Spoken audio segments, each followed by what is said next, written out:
Hello everybody, Skin Deep Beauty Vlogger here. I hope you're all really well. Today I've got an e.l.f. haul for you. I tend to do an e.l.f. haul or eyes, lips and face haul about twice a year just because they're really reasonably priced, so I think it's interesting to keep an eye on what they're doing, see which new products they're bringing out, although they do tend to bring out products a lot slower over here in the UK than they do in the US, as most brands do. It's really frustrating. I always buy them when they're on offer. My last couple of hauls that I've done, I will link below in case you're interested. I did them as unboxing ones, but I couldn't resist opening up and playing around with some of the products in here. I haven't played with all of them, so I have seen these products this time. Obviously I always know what I'm ordering anyway, so hopefully it's not too different to usual. I'm just going to jump in. The first product I bought was the high definition powder. Which I've taken out of the packet. It is in this ridiculously bulky, like almost the size of my hand, black packaging, but it is quite sleek. I believe that in the US you can get this in different shades. For example, they do a yellow version, so it's like a dupe of the Ben Nye banana powder. This is just in the sheer shade. I don't believe that you can get the yellow one over here as yet, at least. It comes with a powder puff, which I will completely disregard.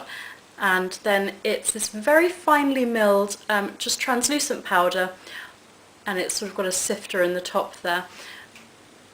I'm not big on powders, but I really have enjoyed using this. It's, as I said, it's very finely milled, so it's not cakey, and it just gives a nice sort of flawless finish to your makeup, and it helps to set any concealer or foundation that you've put on. I tend to just bring it through my T-zone. I can't quite remember the exact price of that, so I'm just going to put all the prices in the information bar below in case you're interested, but they are all really reasonably priced, like nothing is more than like £7. I really like their false lashes, so I picked up another of the natural lash kits. I hate the lash glue that comes with it. I mean, it's absolutely useless, it does absolutely nothing, so I just use these with my duo lash, which I love, and I think they're great. I mean, they're £1.50 for a pack, and I don't really use lashes repeated times. I use them maybe 2 to 3 times and then I trash them. I'm really lazy when it comes to cleaning my lashes, particularly at the end of a night out, which is when I wear false lashes, so I like to pick them up cheaply, and I really do like the e.l.f. ones. I've never tried the individual lashes before, but I thought I would pick them up as well just to see how I got on. These are, again, I believe £1.50, and I got both of these in black because I always wear black mascara anyway. I really love the Urban Decay Eyeshadow Primer Potion. I use it in all my tutorials. You know, it's like one of my holy grail, can't live without products. But because I love it so much, I've never really bothered to try any other eyeshadow primers. So I thought that I would pick up the e.l.f. Eyelid Primer. This is in the sheer shade. I just thought that I'd see how I get on. If it works, then fantastic, because this is considerably cheaper than the Urban Decay one, and I have heard good things about it, so I'm intrigued to try this out. I picked up a very shimmery Pout Perfector, this is called, and the idea is that you just apply this to the centre of your bottom lip, and it really helps to make your lips look a lot fuller and, well, bigger because of the way that it reflects. It's really shimmery. It's in the shade Glow. I think I saw Emily Noel 83 talking about this, and that's what prompted me to pick it up. Apparently this is a new product. I mean, the packaging is a little bulky for the product itself, although I do like the packaging. Kind of, at a quick glance, would look like a NARS lip gloss packaging. Let's crack this open. I haven't even opened this to try it as yet, so... Oh, it's a brush applicator, which I'm surprised at. I thought it was going to be a doe foot applicator. It just smells... It smells of nothing. It smells like plasticky, I guess. And it's sort of... It's quite a pretty colour. It's very highly reflective. Peachy pink there. I like that on first impressions. And I think it having a brush applicator as opposed to the doe foot applicator almost gives it something a little bit more high-end for some reason. I'm not too sure why I think that, but in my head it does. I picked up a super glossy lip shine in SPF 15. This is in the shade Pink Pop. I think I just felt like having a squeezy lip balm that I could throw into my handbag. I like that it's got the SPF. It's probably a little bit brighter than I anticipated. I'm going to open this up. The swatches on the e.l.f. website are notoriously bad, so it's better just to Google some swatches if you're... It's better to just Google some swatches if you are looking to buy anything from there. The difference between the packaging that this came in and the one with the black packaging is that the ones in the black packaging are from the Studio line, so you can see I've never used this before. Well, I just took it out of the packet, so it's obvious I haven't.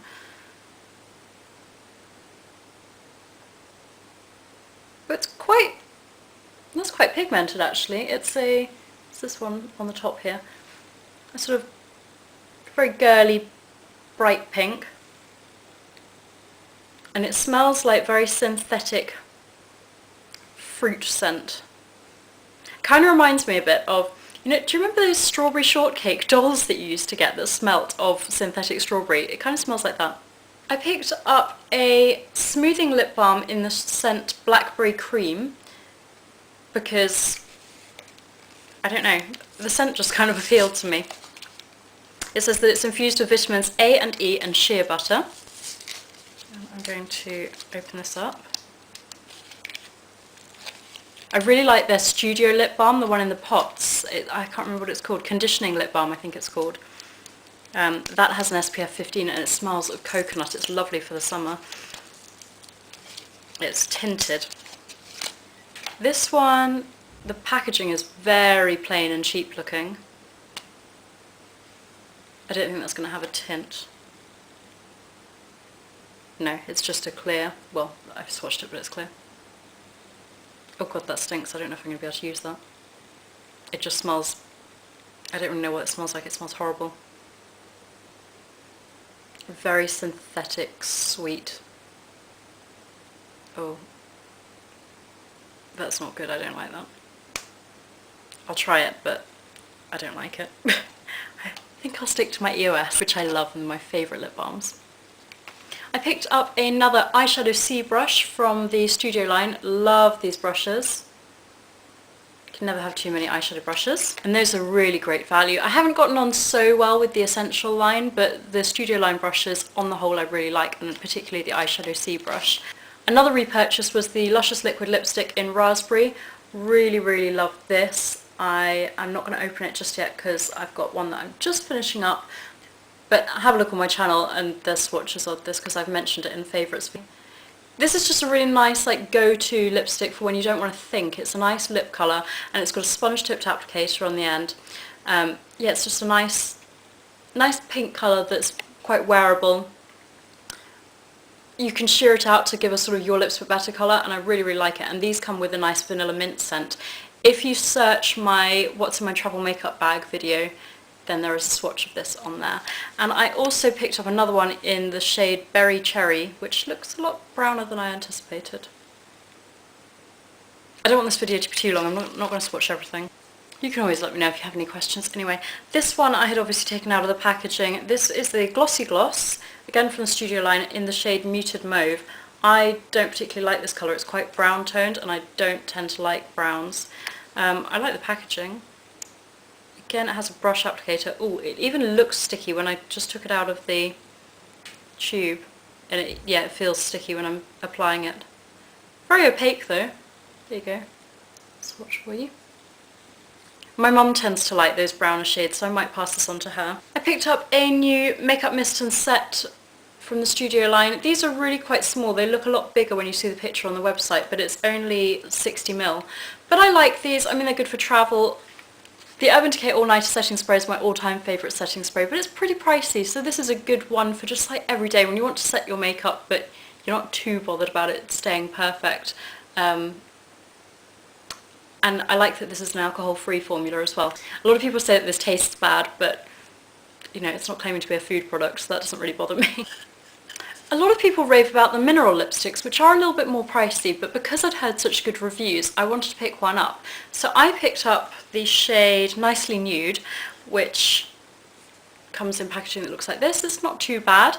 I thought that I'd get on well with this because it's a pinky nude, and as I just said, I don't like sort of brown nudes. I prefer them to have a bit of a pink tone to it. This is okay, but I mean, in the swatch it looks alright. There is the swatch.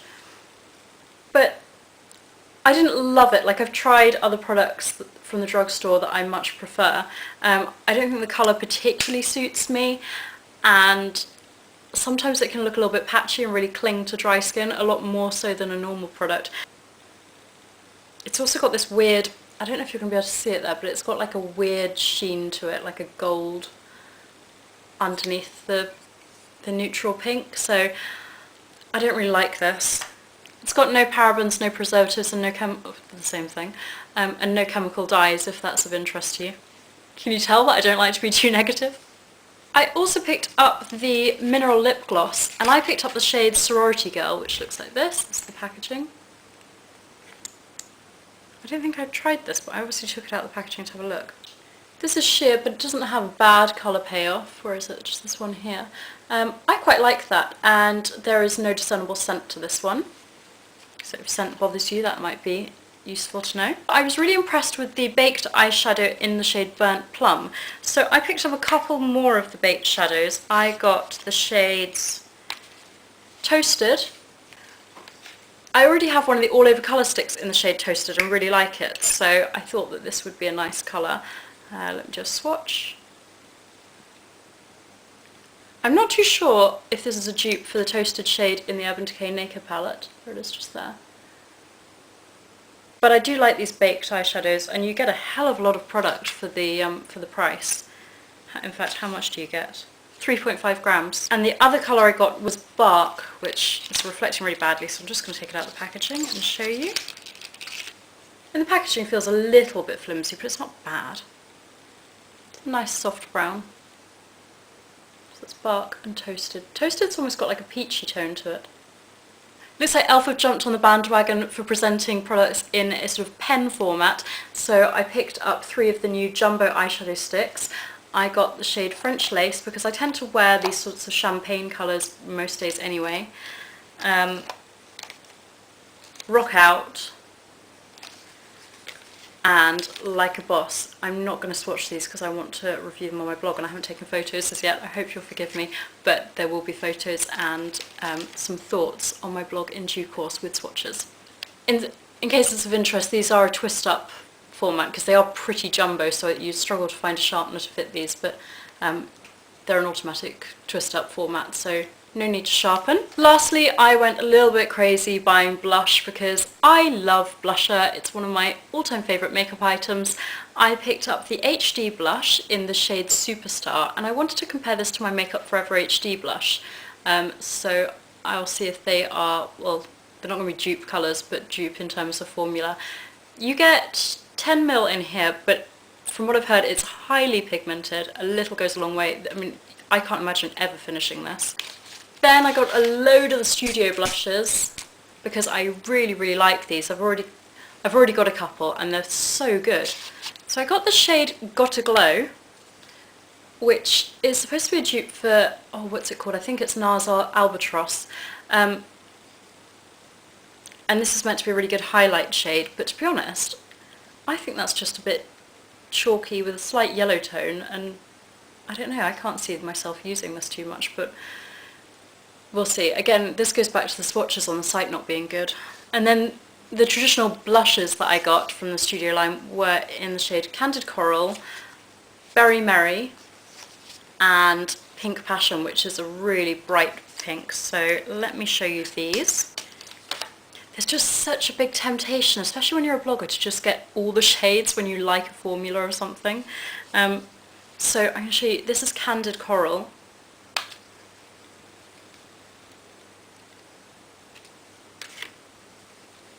Which, well, in the camera it kind of looks coral, but in real life, let me see if I can,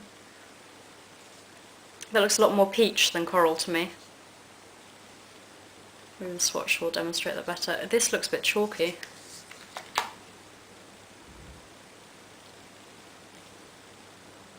I can't detect any shimmer in there. It looks like it's just a matte, chalky peach colour. Berry Merry. These two will have a little mirror in them as well. I quite like the look of this on first impressions. This does have shimmer in it. And it's a soft, very sort of mauve colour. This one here. Not overly pigmented, but sometimes that's a good thing with a blush. Like, you want it to be pigmented so you're not really working to get the product out, but you don't want it to be so pigmented that you have to spend ages blending it to avoid looking like a clown. So it's a careful balance. And then lastly is the ridiculously bright Pink Passion shade. And you know, this is why it's good to buy these sorts of colours from a drugstore brand, because I don't know how often I would use this, but it's fun to have and it's fun to try out and see if I like it. I think that's quite cool toned.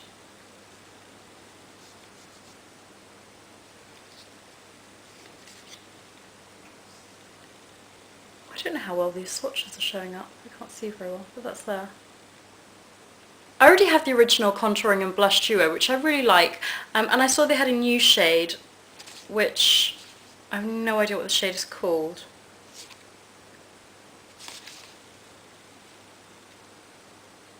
Why is this not clear? Anyway, it looks like this. So I thought that I would pick this up and give it a go.